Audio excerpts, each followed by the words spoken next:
Hey, this is Mike Layton again. I've got what I consider the young guard, the young bloods of the industry on the phone with us, Victor Rancour. Say hi, Victor. Hey, what's going on, guys?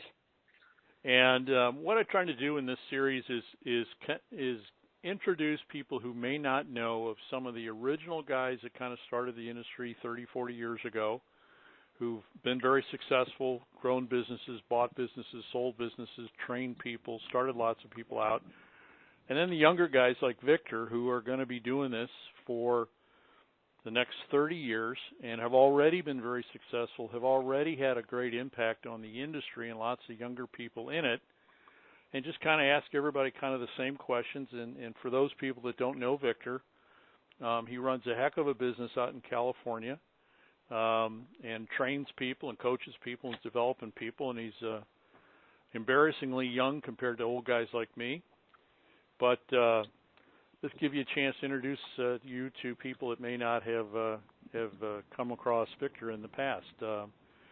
Victor, how did you first get into the HVAC industry? You know what, Mike? By chance. So it's actually been a little over 7 years. So it was 7 years in March 2015.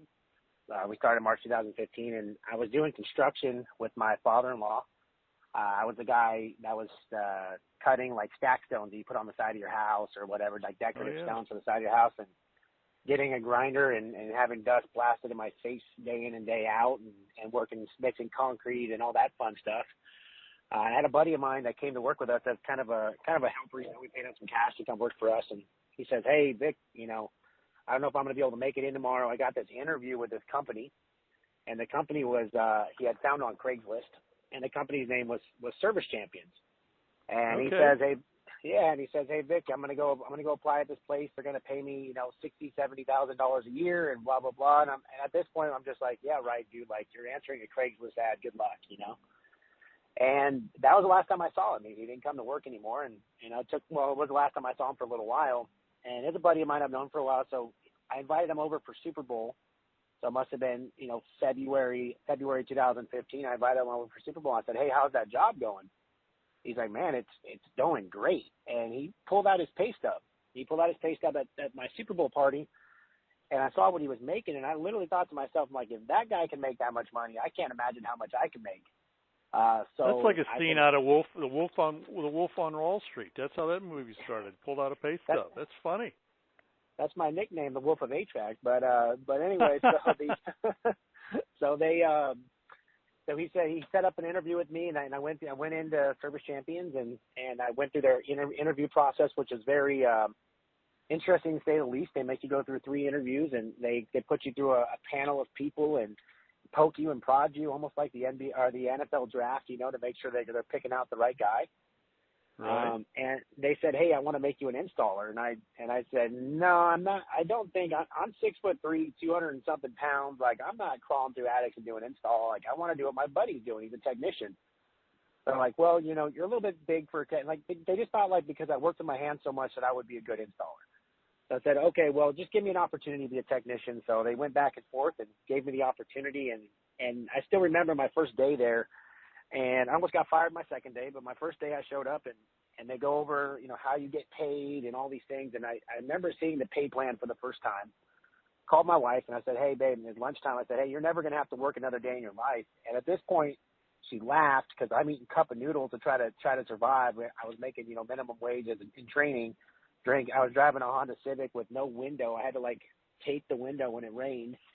And, I'm just there, and I said, "Look, they're going to pay me this much money." And she's like, "Yeah, we'll see, just whatever." And, truth be told, she's never worked another day in her life since I started in this industry. So that's kind of how I started. And I kind of go on from there. I mean, it's just been a great story, man. It's crazy. Yes. So you started off with Leland Smith down there at Service Champions? Yeah, Leland Smith. I was in Southern California. I know they have Service Champions North, but I was with Leland down in Southern California and started with him, and it was great. Like I said, I knew day one what I wanted to do, and I wanted to become a selling tech, and I wanted to kick everyone's ass. Like, that was my goal. I had a little girl, a little daughter that was only 5 months old. I had to provide for. We were living in a really shitty apartment with roommates, and we wanted to get out of there.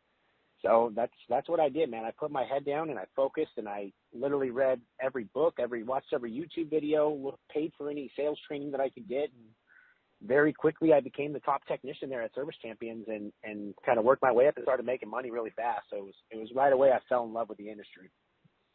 So who influenced you most in those first years? I mean, not Leland so much, but the guys you do day in and day out, you know, the sales coaching, the training, everything. Who influenced you the most other than your own drive?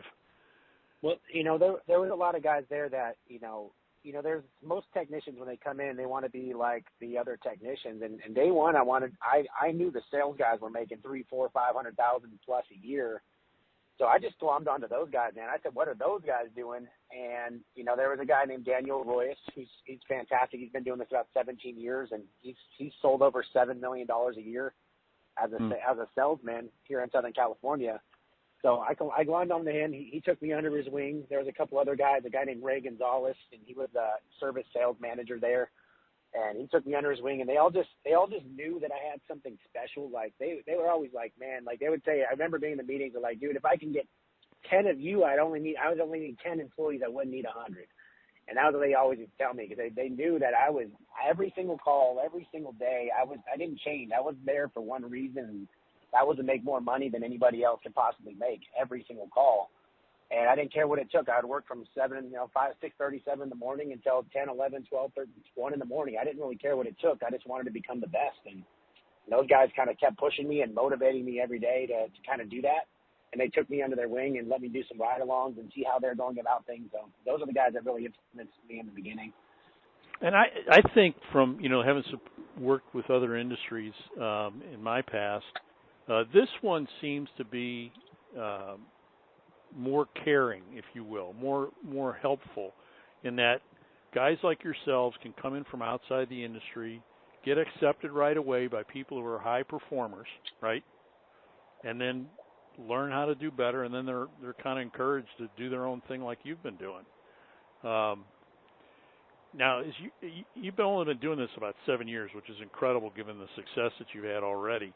But as you now have your own businesses, not just one now, how's the advice that maybe some of those original sales guys gave you, how's that aged now that you've got on the other side of the deal where you're actually the boss?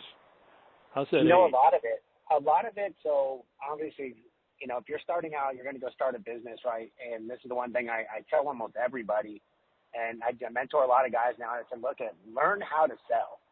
If you cannot sell, you'll never have a successful business. Like, you have to be able to sell yourself, because if you can't sell yourself, no one else is going to come work for you. They're never going to believe in you, right? You also got to be able to sell a customer to buy stuff from you. Not just buy it from you, but buy it from you for more than someone else would sell it for, right? Because as you scale, you have to sell for more than the guy that's chucking the truck. If you want to start having employees and having all these things, and I knew this from day one, I was already pricing myself as if I already had employees, because I had to get enough money to be able to afford employees. So yeah, I mean, everything that they kind of taught me from then, I mean, it's sales is the key to running a business. And you have to, when I tell people about my business, I'm like, dude, we are a sales and marketing company that happens to do HVAC, happens to do plumbing. And it's how any business is. You have to be a sales and marketing first, and everything else is secondary. And once you get that down, then you're going to have a successful business, because guess what? If things go wrong, if you sell enough shit, you can work your way out of it. Like, you can figure your way out. But if you don't sell enough and things go wrong, that's when you get in trouble. Yeah, exactly right. Exactly right. So if you had to, you know, you can't really look backwards 30 years like the original gangster guys. Yeah. You just can't. You don't want to, right? But unlike them, I was probably still in diapers. Yeah, thanks. Appreciate that. That's very nice of you. That's really nice. But no, see, the thing is, it's a difference in the generational thing, which is why I kind of wanted to do this series, right? Guys who are 60, 50 years old, when you go to those events that are full of those guys, and I'm not beating up on them, I'm kind of one of them. You're not, right? You are on a very fast timeline, right? And I think a lot of the guys that I've met at your events are similar to you. Wouldn't you agree? Yeah, it's a different mindset. Well, I think because of what the guys 30 years ago did and put in place, like me, other young guys, can grab the bull by the horns, because there's a lot of the old guard guys. Those guys don't want to go after it. There's so much opportunity now that the young guys like us that can understand marketing, can understand the internet, can understand processes and how customers think, can literally go become millionaires overnight. And I think that there's a lot of guys that recognize that, and there's a lot of guys that are like, oh shit, this is the opportunity, I'm going to go get it. And I think that's the difference between our generation and say 30 years ago, when they were just thinking about fixing air conditioners. Now we're thinking about becoming millionaires and billionaires at this point. Yeah, your expectations are different, particularly if you're doing what you're doing in the middle of the roll-up period we've had over the past couple of years, right? You're not talking about getting to $5 million and then buying yourself a bass boat. You're thinking, how do I get to $70 million and get $70 million for it? And why not? You go to events and you meet guys who've already done that, so why not? But I mean, you're not looking really forward 30 years with your timeline. What do you think the biggest challenges are going to be next year, 5 years from now? What do you think the biggest challenges are going to be for the industry, for you? Well, the biggest challenges we're going to run into, right, is getting regulated. So regulations are already having a hard part in our industry. It's already a million times different than even 5 years ago or 7 years when I got into the industry. The regulations are getting crazy, especially where I'm from in California. I mean, we're not going to have gas furnaces anymore. We got to have everything going to be inverter. So you're going to have, and also the new refrigerants that are coming out and the different types you're going to have to carry, and the more knowledge you're going to have. And if you're a contractor that doesn't have the money to be able to adapt to this stuff and be able to have the communication skills to be able to start charging the price you're going to have to charge for some of these units, because they're going to go up 20, 30, 40% in cost over the next 2 years, I would imagine. So it's going to be a lot of these small-time guys are going to be dying off. It's not going to be a business you're going to want to be in, because the liabilities are going to go up. We got flammable refrigerants, but even the equipment cost is going to go up. So imagine you're a smaller guy that doesn't have a big credit line, and you can't go buy the equipment up front. It's costing $5,000, $6,000, $7,000 up front that you don't have, and then you don't have the verbal skills to be able to sell it for a high enough margin to be able to stay in business. What happens? You're going to die off, or you're going to go work for somebody like me. And I think I kind of see that kind of the writing on the wall right now. We're going to head into a recession. We have a recession coming. Price increases are going to come January 1st with all the new regulations. And then we have refrigerant changes in another year and a half. And it's just going to be a lot of stuff that where businesses are going to throw in the towel. And if we don't start getting enough people into the industry that are willing to do these jobs and that are willing to put the time and effort into it, actually learn how to work on these units, because it's not like before, like it was super easy to work on these units, but now when they start getting inverters and all the expensive tools they're going to have to buy, all this stuff is going to start killing the industry. And that's what I'm really fearful for, is that we're going to get regulated to death where no one's going to want to do it. Well, yes and no. So do you think regulated to death, when you say to death, what you're really talking about is getting rid of the chuck in a truck, right? Yeah. And the units are still going to get replaced. People are not going to do without heating and air conditioning. They're going to come to you. They're going to come to guys like you, whether that's Service Champions or Absolute Airflow or fill in the blank. They're less likely to deal with a guy who's working out of his garage, right? Yeah, because it becomes too much liability at that point. And then on top of that, I think a lot of these big roll-ups, and if, maybe I'm wrong, and I've heard this from other people, is that, they're rolling up these things to become big distribution centers for Amazon and things like that. So we roll up all these companies, you have these employees, and all of a sudden you become Amazon distribution centers. So like, Service Champions, the ginormous roll-up, who's going to be able to buy that company? Who wants to buy it, right? And you got to really start putting all the dots together and realize that these guys want to get into our industry. The only way to get into it is to understand the labor and the controls of it. Well, why wouldn't you want a company that already has everything up and running? They have their multiple states, and now they can become a distribution center for you. It's kind of where I see it going as well. So, maybe I'm wrong on that, but, at some point, someone's going to figure it out. And there's going to be smarter people than me and smarter people than probably all of us that are going to figure out this whole cut straight to consumer product. And I think that's kind of where the industry is probably going to go as well. And I don't know if that's 2 years from now, 3 years, 4 years, maybe 10 years, but at some point someone's going to figure that out as well. Yeah, I've thought the same thing. I think I question whether it was going to be Amazon or Google who would write a check to someone like Service Titan or another software system that knows where everybody's technicians are, knows everybody's price books, labor standards, profitability, and everything else, and then the consumer says, this is a fill-in-the-blank certified contractor, and then they take all the money like Home Depot does, right, or the big box stores. They take a heavy cut from what's sold in their building. And, I mean, that's a potential course of action, but we're back to, though, what advice would you give a technician? And I think what you're saying is you got to be able to sell, right? You got to be able to sell. I think that's a lot of people think like we're always going to be needed, but a lot of times what's going to happen is I can't employ a technician that can't bring me back enough money to keep him employed. If that makes any sense, like the cost of doing business has gone up so drastically just in the last year, from gas, insurance, all the stuff, and it's just getting insane. So when I send a technician out, and that technician wants to bring back $200, $300, $400 on a call, it's going to be really quickly that you're not going to be able to run that truck anymore. That truck can't even run, and a lot of guys are just so stuck in their head that a capacitor should charge $150 or $250, and they're going to be hurting really bad. And the longer they keep doing that, the longer they stop selling value and start understanding how business works, it's going to become painful for them, very painful. They're not going to be able to keep running their business because a lot of guys still haven't adjusted their pricing for the gas or even the price increases. Some of these guys on Service Titan, because it's so complicated to go change your price book, they haven't changed their price book in 2 or 3 years. And they've gotten 30, 40% increases in their times. That's crazy. And it's funny to watch because people are generally, at least our customers, I've been beating the same drum you are in terms of, it's about sales, right? It's about this is the number of houses you have to go into, and then the next one, the fourth one, should be a complete install. And that's kind of the average.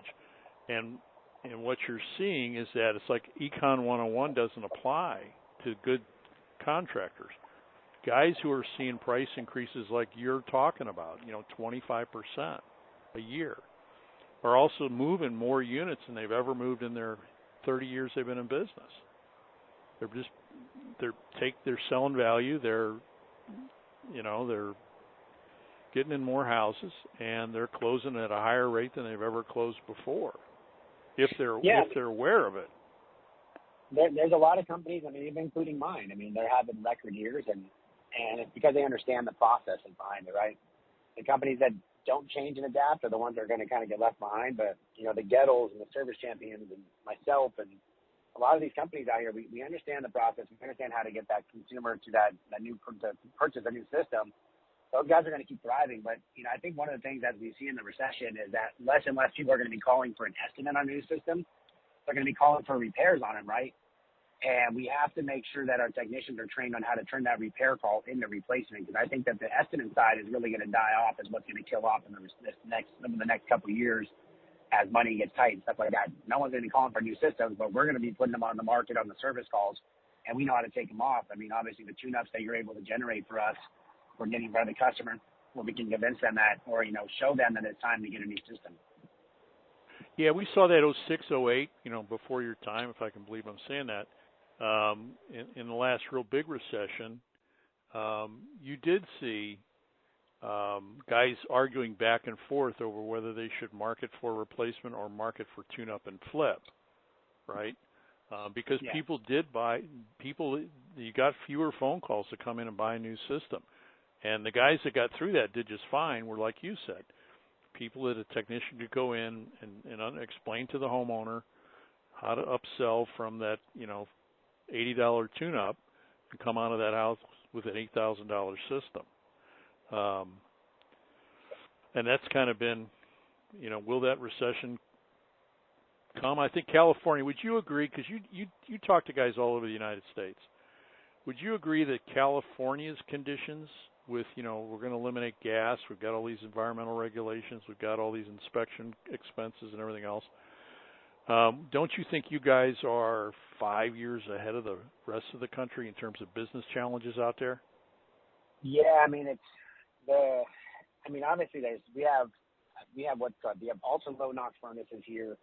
You have just super regulation on these businesses as far as permitting with state testing, and there's so many things that are challenging our business in California that, you know, you're not seeing it. I mean, I have other businesses in other states, and they don't have to go through it. I mean, from our tax rates to everything that goes on in California, it's 5 or 6 years ahead of most of, like, especially back east, or 5 or 6 years ahead of them.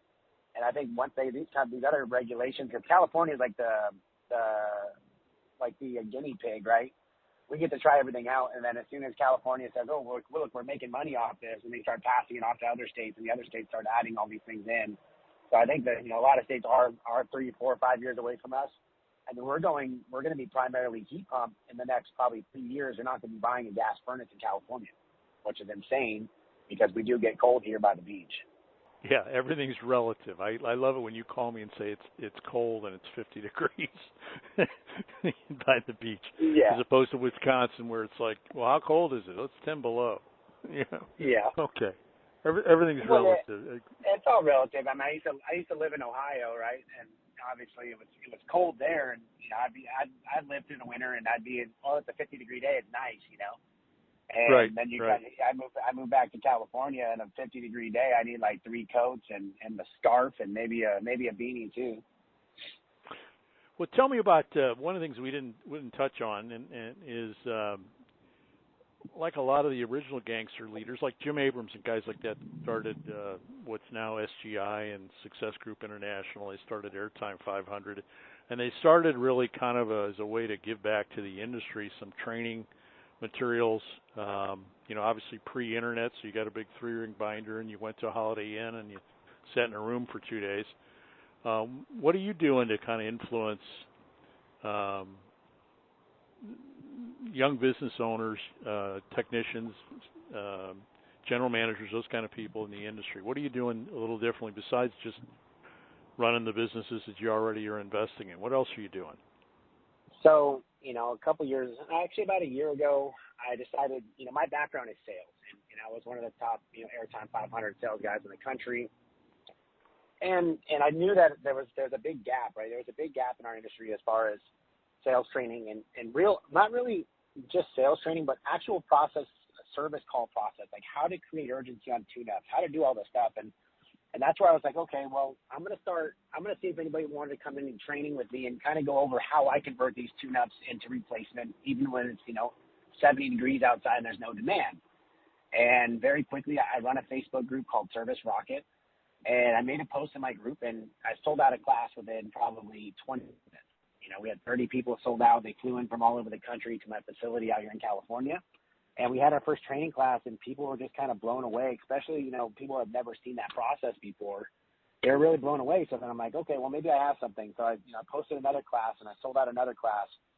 And I kept selling them out. I'm like, wow, I got something here. And then I still remember talking to my partner one day, and we have a company called Service Hero.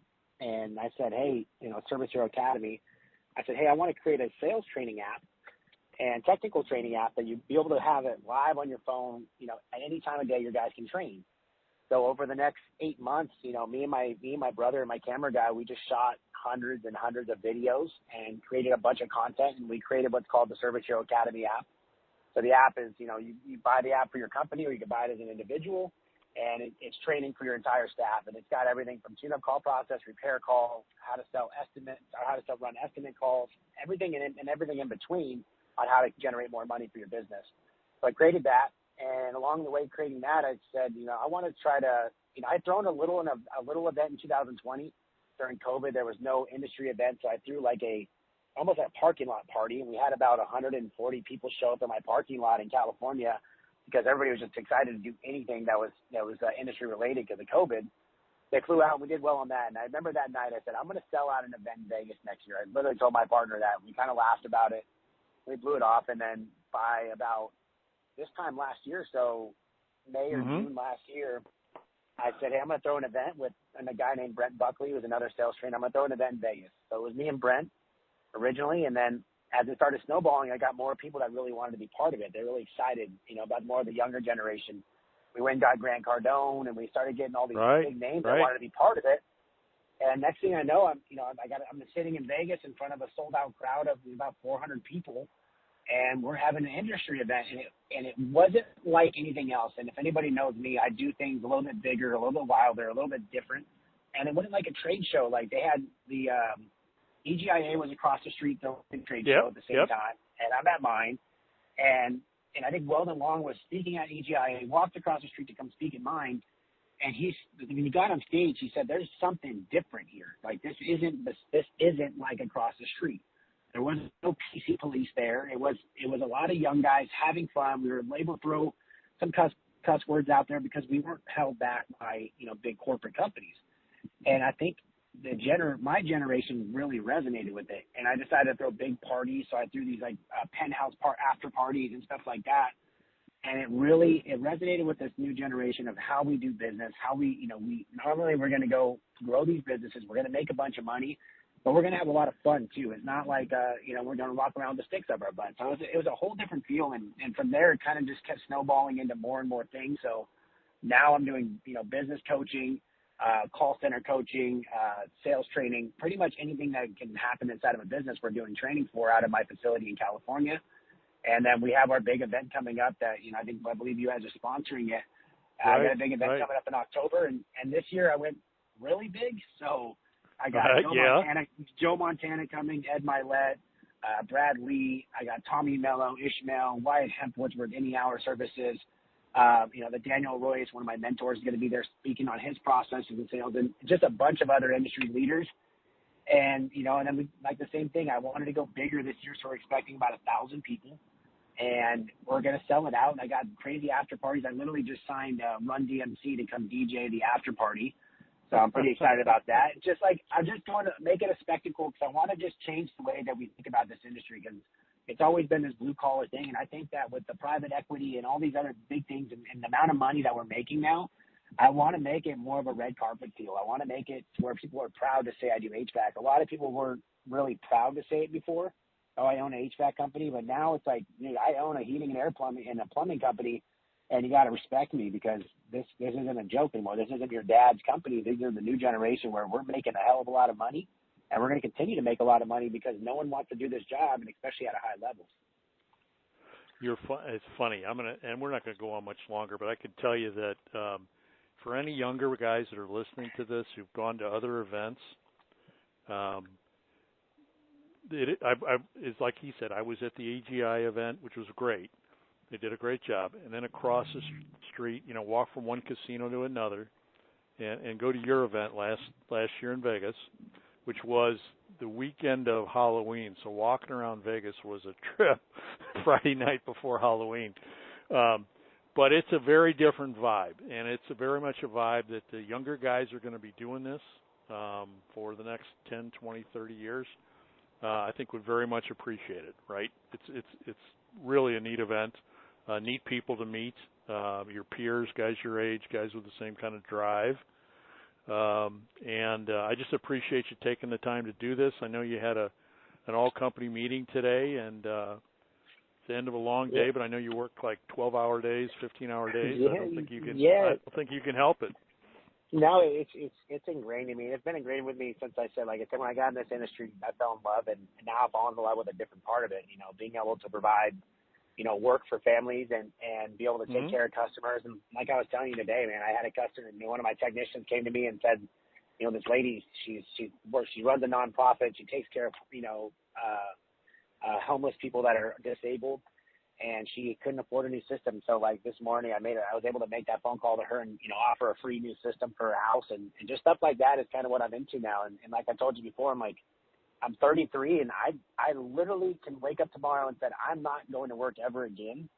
And I would still make more money than I can even live off of. Like that's the opportunity that if you guys are listening, the opportunity you have in front of you is ridiculous. And I've been able to, in 7.5 years, go from a guy that didn't even know what HVAC stood for to now not only one of the faces of the industry, but also be able to monetize my life and be able to take care of my family and take care of a lot of people. I mean, I got employees making over $500,000 a year, which is just insane to even think.